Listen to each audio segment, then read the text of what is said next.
membiarkan Darrell berjalan duluan di depannya. Tentu saja untuk menghindari kecurigaan orang-orang di perusahaan, walau sebenarnya sah-sah saja mereka berjalan berdampingan karena Meira adalah sekretaris pribadi direktur. Beberapa hari ini, direktur gondrong mereka itu hangat menjadi bahan pembicaraan. Selain karena muda, wajahnya yang tampan juga membuat kaum hawa kalangan muda di gedung itu bertanya-tanya, bagaimana wujudnya dan tentu saja mereka harus memastikan kalau Darrell adalah single. Pagi Pak. Anak-anak ruangan divisi marketing menyapa secara bersamaan ketika Darrell memasuki pintu. Pagi semua, sahut lelaki itu, semuanya tercengang melihat tingkah laku Darrell saat ini. Pagi ini, adalah permata kalinya Darrell membalas sapaan mereka dengan wajah yang cerah, tanpa cemberut. Tak lama, Meira menisul di belakangnya. Pagi sayang-sayangku, ucap gadis itu pada seluruh rekannya. Pagi, Mei cerah benar, sahut Nia. Dari mana aja lo, kemarin izin nggak masuk. Lanjut Nia. Makin cantik, Mbak Mei sayang. Kemana aja? Gue kan rindu.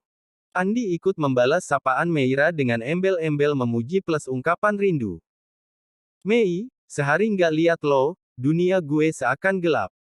Kapan lo buka hati buat gue, sambung Dava. Kalimatnya jelas tidak nyambung, padahal Meira hanya mengucapkan selamat pagi. Meira tertawa cekikikan, oh kalian pada rindu, gue. Meira, ke ruanganku sekarang. Suara bariton Darrell, yang muncul secara tiba-tiba menghentikan candaan mereka seketika, tak terkecuali Meira yang belum sempat menjawab berbagai pertanyaan. Setelah memberi titah itu dengan nada yang mengerikan, Darrell langsung masuk kembali ke ruangannya. Iya, Pak. Sahut Meira santai, takut. Tentu saja tidak. Darrell marah. Dia sudah tahu bagaimana meredakannya. Tapi, sikap Darrell yang tiba-tiba berubah, membuatnya sukit menerka, ada apa gerangan? Atau jangan-jangan suaminya ini punya kepribadian ganda yang bisa berubah dalam waktu singkat. Abis riwayat lo Mei. Batin Nia. Meira yang seolah baru saja dimarahi oleh bosnya, kala itu malah menebar senyum membuat yang lain bertanya-tanya. Tidak ada lagi Meira yang cemberut, menggerutu dan mengumpat ketika bos memanggilnya secara tiba-tiba. Hati-hati, Mei. Nia mengingatkan, rasa iba menjalar pada benaknya terhadap Meira. Santai. Bisik Meira sambil berjalan. Ada apa, ya Pak? Tanya Meira dengan nada menggoda, setelah menutup pintu ruangan. Wajah Darrell yang masam adalah pemandangan pertama yang dia lihat di dalam ruangan itu. Gak ada apa-apa, mulai hari ini, pindah ke ruangan ini, ngerti? Darrell menunjuk salah satu sudut ruangannya yang kebetulan kosong. Pindah ke sana. Titah Darrell. Maksudnya, mejaku juga dipindahin, Mas. Meira agak heran dengan titah aneh itu, kenapa bos suaminya jadi selebay ini? Iya. Sahut Darrell dengan nada tegas, jelas tak ingin dibantah. Meira yang saat itu berdiri tepat di hadapan Darrell, dengan pembatas sebuah meja kerja lelaki itu yang berukuran besar pun melangkah maju, mengelilingi meja dan berhenti tepat di samping Darrell. Daripada harus berjauhan, kenapa kita nggak satu meja aja, sekalian? Meira menyindir, tidak bermaksud menggoda sama sekali. Tapi, lawan bicaranya salah pengertian. Jangan memancingku di sini. Keluh Darrell, dia menghela napas berat. Kenapa tiba-tiba marah sih? Padahal tadi udah cerah mukanya, nyambut sapaan mereka juga. Gantian Meira yang mengeluh. Aku nggak suka kamu genit-genit ke mereka. Tegas Darrell. Mereka siapa, Mas? Sama Nia, sama Andi atau Dava? Meira justru tertawa saat merasa larangan suaminya tak masuk akal. Kamu cemburu sama mereka, Mas. Aku nggak bilang cemburu, apa itu cemburu? Aku cuma melarang kamu genit, itu aja. Darrell membuka MacBook-nya, mengabaikan Meira yang masih berdiri tepat di sampingnya. Aku memang ramah, bukan berarti genit. Udah ya, kita nggak usah bahas hal-hal nggak penting. Kerjaan kita banyak. Meira menjauh dari Darrell. Aku baru tahu kalau ramah itu harus pakai kata-kata sayang, segala. Darrell menjeda kalimatnya, arah pandangnya mengikuti Meira yang akan keluar dari ruangannya. Meira menoleh, bukan begitu, Mas. Jangan terlalu gampang mengumbar kata sayang, nanti orang lain jadi salah paham. Darrell berucap dengan nada kesal. Gadis itu sudah memegang handle pintu, namun dia mengurungkan niatnya. Kalau kata-kata sayang itu, aku tujukan ke kamu, boleh nggak, Mas? Tanya Meira sambil menyelipkan rambutnya ke belakang telinga. Menunggu respon lelaki itu yang ternyata tak disangka-sangka. Darrell tertawa renyah. Jangan gila kamu, Meira.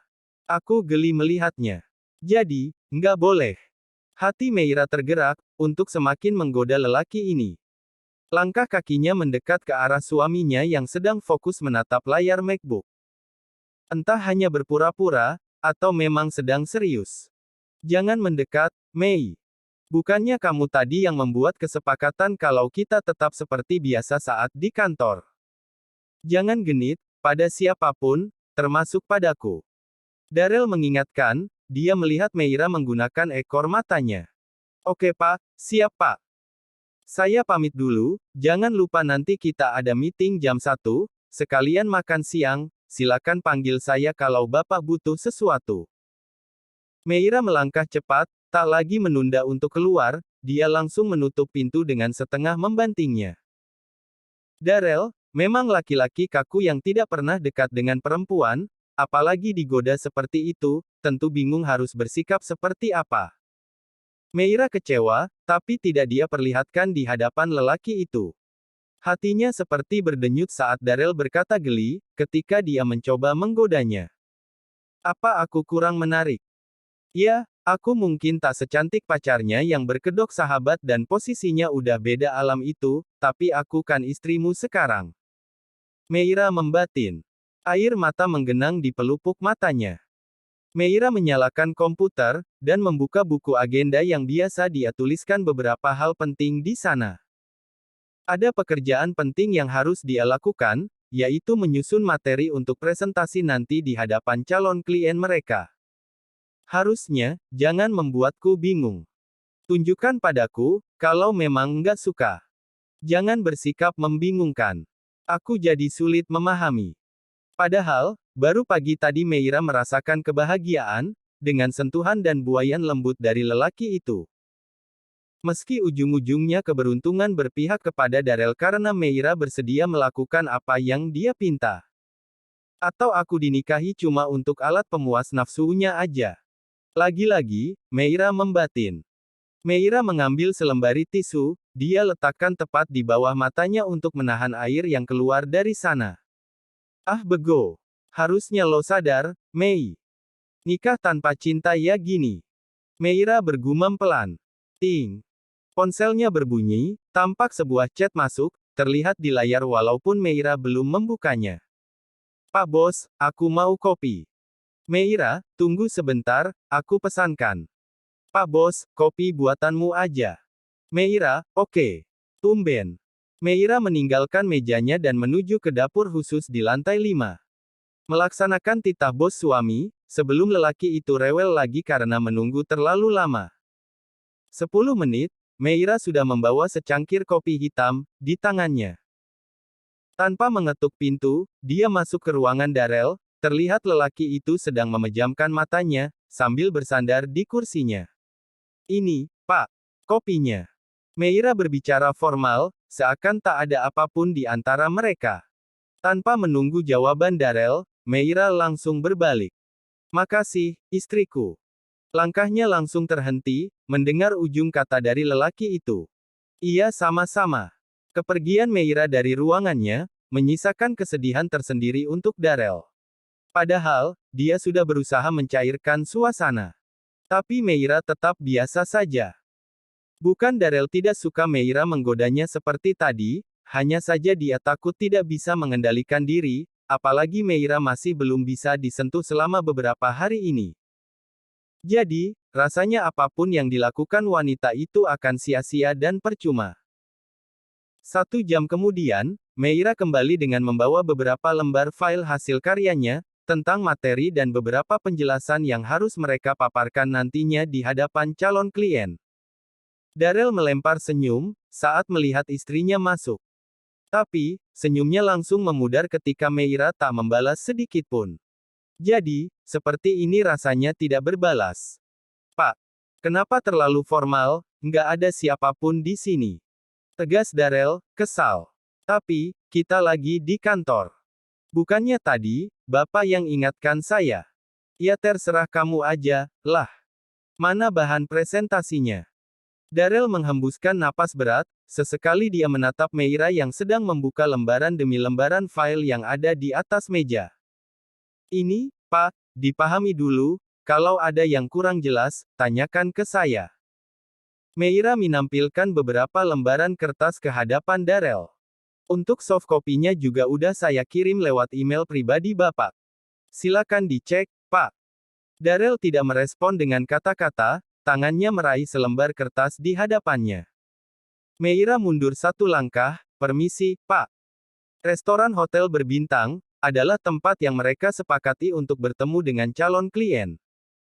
Satu orang lelaki berwajah blasteran Indo-Turki dan satunya lagi berwajah asli Asia. Keduanya masih sangat muda. Meira adalah yang paling cantik di meja itu, duduk dikelilingi tiga lelaki, sudah biasa bagi Meira saat masih bekerja dengan bosnya yang lama. Jadi, dia tidak akan canggung lagi. Baru kali ini, Meira melihat Darrell berbicara sangat ramah, serta senyum yang tak memudar sedari tadi. Apa mungkin, ini daya tariknya untuk membuat klien yakin bekerja sama? Untuk keuntungan yang akan pihak kedua dapatkan, apabila kita jadi bekerja sama, selanjutnya akan dijelaskan oleh sekretaris saya, silakan Meira. Ucap Darrell dengan lembut, namun terdengar tegas. Baik, Pak, sahut Meira. Dia membuka iPad-nya, yang menampilkan sebuah bahan presentasi tentang keuntungan, juga kelebihan produk yang mereka hasilkan. Meira menjelaskan, dengan sangat baik dan hati-hati. Wajahnya manisnya berbinar-binar, siapapun yang memandangnya pasti akan merasa teduh, tak terkecuali calon klien mereka yang bernama Aslan itu. Lelaki itu menatap Meira seakan tanpa kedip. Bahkan, dia tidak fokus mendengarkan apa yang keluar dari mulut Meira, saking asyiknya menatap wajah gadis itu. Pemandangan di hadapan Darrell saat ini, membuatnya sedikit menggeram. Ada lelaki yang menatap Meira sampai seperti itu, membuat perasaan aneh menjalar di benaknya. Tidak nyaman, dan ingin membawa Meira lari dari sini. Ya, dia tahu Meira mampu menyihir lawan bicaraannya terkhusus kaum Adam, dengan pesona dan kelembutan suara dan bicaranya. Inilah aset yang dijaga ayah selama ini. Apakah ayah sengaja ikut memaksanya menikahi Meira, demi kemajuan perusahaan? Nis, ucap Aslan. Penjelasan yang baik, dan bagus, saya tertarik untuk bekerja sama. Lanjut lelaki itu. Meira bersorak girang dalam hatinya. Terima kasih, Pak Aslan. Semoga Anda tidak berubah pikiran, sahut Meira. Tentu tidak akan. Jawab lelaki itu mantap. Oh iya, untuk penandatangan kontrak, beserta isi kesepakatannya, akan kita bahas di meeting selanjutnya, tim kami akan menyiapkannya terlebih dahulu, jelas Meira.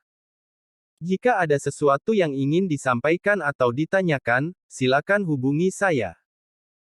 Baik, andai saya tahu, orang yang akan saya temui pada meeting hari ini, secantik Bu Meira, pasti saya sudah save nomornya dari dulu, canda lelaki itu. Semuanya tertawa, terkecuali lelaki kaku di sebelah Meira, terik dan panasnya cuaca di luar, sebanding dengan panas yang ada di dalam kepalanya saat ini.